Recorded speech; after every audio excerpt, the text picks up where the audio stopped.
নমস্কার, শুভঙ্কর কয়াল ইউটিউব চ্যানেলের পক্ষ থেকে আপনাদের স্বাগত। এবং আপনারা দেখতেই পাচ্ছেন আন্দোলনের প্রভাব আন্দোলন হওয়ার আগেই এসে গেছে। কেন বলছি? আজকে মুখ্যমন্ত্রীও, মাননীয় মুখ্যমন্ত্রী, তিনিও কিন্তু আন্দোলনের জন্য কিনা জানি না, সেটা উনিই বলতে পারবেন। তবে পিএসসি নিয়ে কিন্তু হঠাৎ করে উনি স্টেটমেন্ট দিলেন এবং সেই স্টেটমেন্ট রাখছি এবং তার সঙ্গে অনেক কথা বলার রয়েছে। প্রথমত একটা কথা বলি স্টেটমেন্টে যাওয়ার আগে। আন্দোলনটাকে প্রথমে আমি বহুজন শিক্ষক, কোচিং ইনস্টিটিউট তাদেরকে পার্সোনালি জানিয়েছি। কিছুজন রেসপন্স করেছেন, কিছুজন রেসপন্স করেনি। অনেকেই ভিডিও বানিয়েছেন, অনেকেই আন্দোলন নিয়ে আপনাদের আসার আহ্বান জানিয়েছেন। তারপরে যখন বড় বড় ইনস্টিটিউটগুলো পাশে দাঁড়াচ্ছিল না, তখন কিন্তু ছাত্রছাত্রীরা নিজেদের কাঁধেই তুলে নিয়েছে এই আন্দোলনের প্রচারের জন্য, এবং তারা বিভিন্নভাবে সোশ্যাল মিডিয়ায় এত বেশি পরিমাণ এই জিনিস নিয়ে পোস্ট করছে, আন্দোলন 7 তারিখের আন্দোলন নিয়ে পোস্ট করছে, এবং তাদের বিপুল সাড়া পাওয়া যাচ্ছে।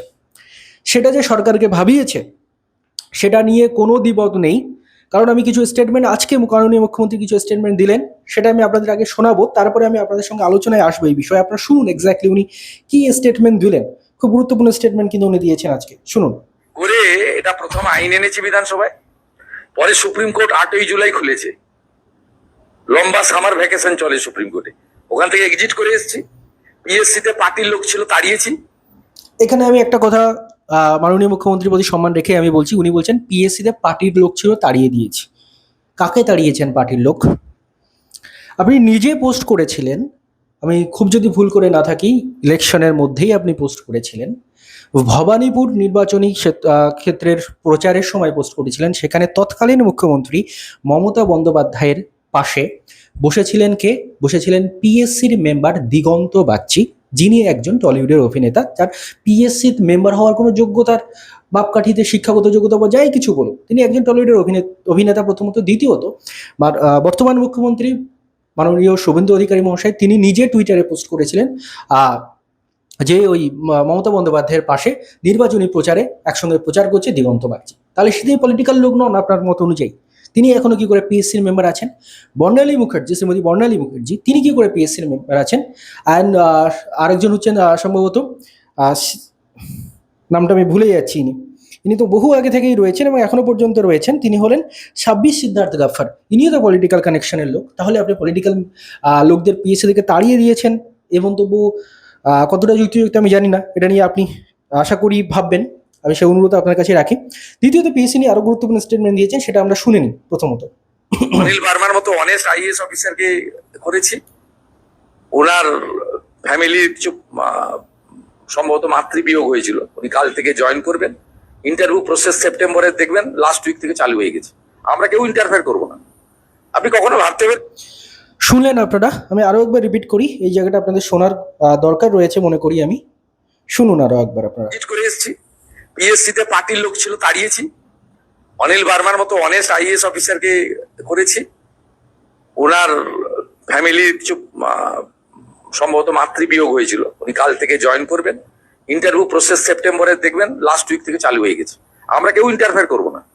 শুনলেন উনি চেয়ারম্যানের একটি ব্যক্তিগত ব্যাপার নিয়ে উনি বললেন, যেটা নিয়ে আমরা সত্যি আমরা নিজেরাও কখনো কোনো জায়গায় মানে ডেপুটেশন দিতে গেছি, এই বিষয় নিয়ে কোনো জায়গায় কোনো মন্তব্য করিনি। কারণ কিছু কিছু বিষয় থাকে যেগুলো নিয়ে কোনো মন্তব্য করার জায়গা থাকে না, উচিত নয়। আমরা মানুষ, এবং মানুষ হিসেবে আমাদের যদি এটুকু সহমর্মিতা আমাদের না থাকে, তাহলে আমরা মানুষ বলে গণ্য হই না।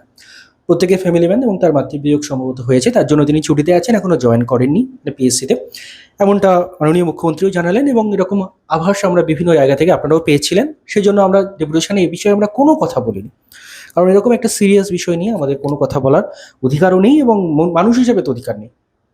তো ব্যাপারটা হচ্ছে, উনি হঠাৎ করে স্টেটমেন্ট যেটা আজকে দিলেন যে চেয়ারম্যান নিয়োগ হয়ে যাবে, আগামীকাল চেয়ারম্যান জয়েন করবে, এটা উনিই বলছেন। পিএসসির হয়ে উনি বলছেন যে আগামীকাল চেয়ারম্যান জয়েন করবেন এবং সেপ্টেম্বরের মধ্যে থেকে, সেপ্টেম্বরের লাস্টের থেকে ইন্টারভিউ শুরু হয়ে যাবে পিএসসি সব। তার মানে কি মিসলেনিয়াস ইন্টারভিউ থেকে ইঙ্গিত করলেন? হতে পারে। এবার ব্যাপারটা হচ্ছে স্টেটমেন্টটা না, মানে হঠাৎ করে যেন বেশ খটকা লাগছে স্টেটমেন্টটা। হঠাৎ করে এখনই কেন স্টেটমেন্টটা দিতে হলো? বিশেষ করে যখন আন্দোলন নিয়ে চারদিকে বিশাল ছাড়া পড়ে আছে। আমার কাছে আমার যেটা মনে হয় যে এই জিনিসটায় না, আপনারা বিশ্বাস করবেন কি করবেন না সেটা আপনার ব্যাপার, কিন্তু ভরসা করার জায়গাটা আমাদের কতটা রয়েছে সেটা নিয়ে আমাদের মনে হয় ভাববার বিষয় রয়েছে, উইথ ডিউ রেসপেক্ট টু মাননীয় চিফ মিনিস্টার। কারণ কি? কারণ স্টেটমেন্ট তো আমরা অনেক দেখেছি। কোন স্টেটমেন্টে ভরসা রাখবো বলুন তো? 6 মাসে 6 লক্ষ নিয়োগের কথা আপনি স্টেটমেন্ট দিয়েছিলেন স্যার। তারপরে ডিসেম্বরের মধ্যে 1 লক্ষ নিয়োগের স্টেটমেন্ট আপনিই দিয়েছিলেন স্যার। আপনি 5 বছরের বয়সের ছাড় আপনি স্টেটমেন্ট দিয়েছিলেন স্যার। তারপর যখন বিল পাস হলো বা বিধানসভায় যখন বাজেট আসলো তখন বলা হলো যে আগামী 2 বছরের জন্য ওটা কার্যকর রয়েছে। আমরা চাই আপনি কাজে আরো বেশি করে দেখান। আমি কোনো রকম পলিটিক্যাল অ্যাঙ্গেল থেকে কিচ্ছু বলছি না এখানে। আর আমি পলিটিক্যাল কোনো মোটিভ নিয়েও কোনো কথা বলছি না, কিন্তু ব্যাপার সেটা হচ্ছে আন্দোলনের আগে এরকম একটা স্টেটমেন্ট দেওয়া, এটা অ্যাকচুয়ালি কিন্তু আন্দোলনটাকে প্রশমিত করার একটা বৃথা চেষ্টা বলে আমার মনে হয়েছে। আপনারা কি সেটা আপনারা জানবেন। মানে সেপ্টেম্বরে রেজাল্ট চলে আসবে, সেপ্টেম্বরে ইন্টারভিউ শুরু হয়ে যাবে, ইত্যাদি ইত্যাদি, এই ধরনের যে স্টেটমেন্টগুলো, বিশেষ করে মিসলেনিয়াসের রেজাল্ট কবে আসবে তার ঠিক নেই, বলে দেওয়া হলো যে সেপ্টেম্বরের মধ্যে থেকে ইন্টারভিউ শুরু হয়ে যাবে। যদি শুরু হয়ে যায় সব থেকে বেশি আমি খুশি হব সেটার জন্য। কিন্তু এই ধরনের স্টেটমেন্টগুলোর একটাই কারণ, আপনারা যে আন্দোলন নিয়ে একটা বিশাল সাড়া চারিদিকে পড়েছে, বিশালভাবে আন্দোলনের প্রচার চারিদিকে হয়েছে, বহু ছাত্রছাত্রী আসতে চায়। সোশ্যাল মিডিয়াতে এখনো পর্যন্ত আমরা বিশাল সাড়া পাচ্ছি, বাস্তবের মাটিতে কতটা কি পাবো সেটা আমরা ওই দিন দেখতে পাবো। তবে যদি এইগুলোকে বিশ্বাস করে আপনারা আন্দোলন না করে বাড়িতে বসে থাকেন তাহলে কিন্তু সেটা একটা বড় ভুল হতে পারে বলে আমার ব্যক্তিগত অভিমত। আমি ভুল হতে পারি, কারণ আমারও অনেক ভুল ত্রুটি থাকতে পারে, কিন্তু বিষয় যেটা হচ্ছে আন্দোলনের আগে এরকম একটা স্টেটমেন্ট দেওয়া, এর অর্থ একটাই, যাতে আন্দোলনটা না হয়। আর আন্দোলনের আগে এরকম স্টেটমেন্ট আসছে মানে আন্দোলনের পরে কেমন স্টেটমেন্ট আসবে, আন্দোলনটা যদি খুব বৃহৎ আন্দোলন হয় তাহলে কেমন স্টেটমেন্ট আসবে, এবং শুধু স্টেটমেন্ট নয় তখন কাজে কতটা করে দেখানোর চেষ্টা হবে, সেটা আশা করি আপনি সবাই আন্দাজ করতে পারছি। তাই 7 তারিখের আন্দোলনটা আরও যাতে বেশি মাত্রায় বড় করা যায়, আরও যাতে বৃহৎ আন্দোলন হয়, সেদিকে আশা করি আমরা সবাই সচেষ্ট হবে, এবং এই ধরনের স্টেটমেন্ট দিয়ে, এবং এরপরে হয়তো পিএসসি থেকে কোনো নোটিশও দিয়ে দিতে পারে, একটা নতুন এক্সামের ডেট দিয়ে দিল, একটা নতুন নোটিফিকেশন দিয়ে দিল। আন্দোলনের আগে এগুলো হবে, এগুলোর জন্য আপনারা প্রস্তুত থাকুন, এগুলো হবে, আমি বলছি এগুলো হবে। এরকমভাবে আন্দোলনটাকে, যেহেতু কিন্তু আন্দোলন কিন্তু বিশাল সাড়া পড়ছে অলরেডি চারিদিকে, আপনারা নিজেরাই দেখবেন সেটা, এবং এরকম কিছু টোপ আপনাদের সামনে দেওয়া হবে যাতে আপনারা আন্দোলনটাকে বেশি জন না আসেন, এবং বেশি জন আসলেন না মানে ওই টোপগুলো কাজ করে গেল, এবং তারপরে পিএসসি যেমনভাবে চলছিল ঠিক তেমনিভাবে আবার কন্টিনিউ করবে।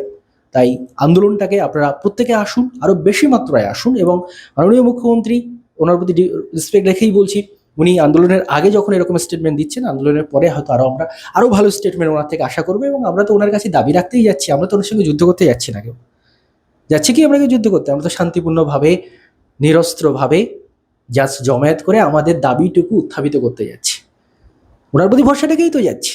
তাহলে চলুন না, আন্দোলনে গিয়েই দেখা যাক না, বিশাল জমায়েত করেই দেখা যাক না আমাদের দাবিটা কত জোরালোভাবে আমরা রাখতে পারি, তারপরে দেখা যাবে আরও ভালো স্টেটমেন্ট হয়তো আসবে, আরও হয়তো শুধু স্টেটমেন্ট খেলা নয়, এবার হয়তো কাজে করেও দেখানো হতে পারে। আসুন সবাই বারবার করে, আপনাদের বলা যে বারবার করে বলছি, শুধু আমি বলছি নয়, আমি তো নিমিত্ত মাত্র, বিশাল বড় ছাত্রছাত্রীর একসাথে মিলে বলছে যে আন্দোলনে আসুন, আন্দোলনটাকে সফল করুন, তাহলে কিন্তু ভালো কিছু আশা করছে। নইলে 2020 গেল, 21 গেল, 22 গেল, 23 গেল, 24 গেল, 25 গেল, কটা নোটিফিকেশন এসেছিল? 2020, 21, 22 পিএসসির 3টে ডাব্লিউবিসিএস এর নোটিফিকেশন এসেছে। 20 সালে একটা, 21 সালে একটা, 22 সালে একটা, 23 সালে একটা। 24 সালের ডাব্লিউবিসিএস নোটিফিকেশন 26 সালে আসলো। 25-এর ডাব্লিউবিসিএস এর নোটিফিকেশন এখনো পর্যন্ত আসেনি, 26-এর ডাব্লিউবিসিএস এর নোটিফিকেশন এখনো পর্যন্ত আসেনি। এই হচ্ছে পরীক্ষার হিসেব নিকেশ। এর মাঝখানে কি এসেছিল? ফুড এসেছিল, যেটাতে দুর্নীতি হয়েছে, আর এসেছিল পিএসসি মিসলেনিয়াস, যেটার এখনো রেজাল্ট আসেনি, পিএসসি ক্লার্কশিপ, যেটার এখনো রেজাল্ট আসেনি। এই হলো 6-7 বছরের নোটিফিকেশনের হিসেব নিকেশ।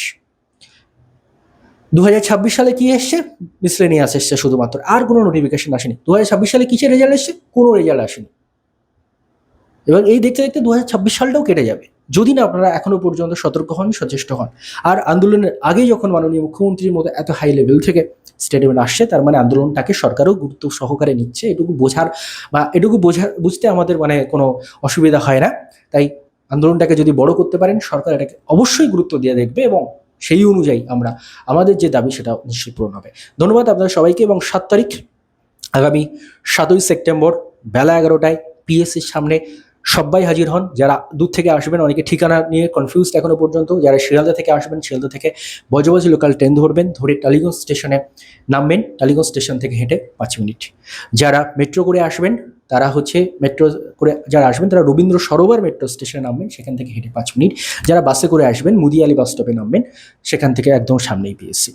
ধন্যবাদ আপনাদের সবাইকে। 7 তারিখ সবাই আসুন, আন্দোলনটাকে বৃহৎ করে তুলুন। মুখ্যমন্ত্রীর কাছ থেকে আমরা আরও স্টেটমেন্ট প্রত্যাশা করি, এবং শুধু স্টেটমেন্ট প্রত্যাশা নয়, আমরা কাজে দেখতে চাই, যে রেজাল্ট বার হচ্ছে সেটা দেখতে চাই, নোটিফিকেশন আসছে সেটা দেখতে চাই।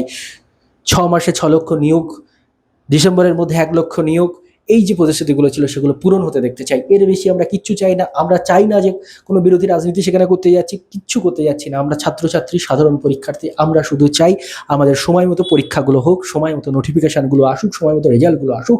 এত দীর্ঘ 15 বছর ধরে ছাত্রছাত্রীদের প্রতি যে বঞ্চনা হয়েছে, যে স্বপ্ন দেখিয়ে পরিবর্তন হয়েছে, এবং এই পরিবর্তনের সবচেয়ে বড় কাণ্ডারি ছিল এই চাকরি প্রার্থীরা, সেই চাকরি প্রার্থীদের যেন নতুন সরকার ভুলে না যায়, এবং সেই চাকরি প্রার্থীদের দুঃখ দুর্দশা এবং তাদের সীমাহীন শোষণ যেটা হয়েছে এই লাস্ট 15 বছর ধরে, সেটা আপনি সবাই এগ্রি করি সেটাতে, এবং সেই শোষণ থেকে যাতে মুক্তি হয়, এবং যে ছেলে মেয়েরা যোগ্যতার দাবিতে নিজেদের পড়াশুনো করে নিজেদের যোগ্যতার দাবিতে একটা ভালো চাকরির আশা করে, তাদের সেই স্বপ্নটা পূরণ হোক। ধন্যবাদ।